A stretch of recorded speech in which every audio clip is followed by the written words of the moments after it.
اهلا بكم مع حضراتكم مستر تدرس الشحات عضو فريق ستيم في مصر.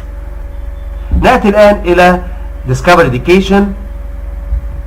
هنا الصفحه الرئيسيه، هنا المرحله الابتدائيه الاعداديه الثانويه، قسم المعلم. سنخوض الرحله مع قسم المعلم.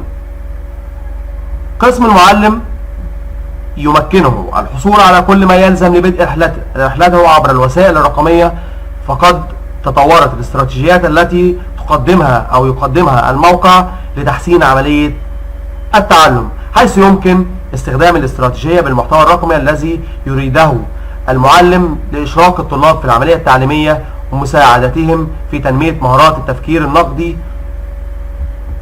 وينقسم قسم المعلم الى قسمين: ارشادات ونصائح، من ضمنها استراتيجيات التعليميه، وهي عباره عن استراتيجيات ابداعيه تقوم على الابحاث صممت بواسطه ومن اجل المعلمين، وتدمج هذه الاستراتيجيات التعليميه البسيطه الوسائط الرقميه بطرق تطبيقيه ومعبره وفعاله، مثل قصه ال6 كلمات، طالب ماذا ترى، بطاطا حاره، لعبه الوقوف والجلوس، نقاط البوصله، ولعبه التحقيق.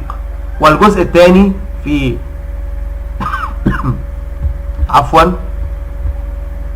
في جزء المعلم، وهي ارشادات ونصائح، حيث تقدم وتعلم مع المعلمين الاخرين، حيث يستكشف هذه الادوات وتعلم اساليب ابداعيه لصقل تكامل المعلم الرقمي ومشاركه افكاره مع زملائه، مثل 8 نصائح عظيمه للاباء والامهات، 15 طريقه لمشاهده برامج Discovery Education.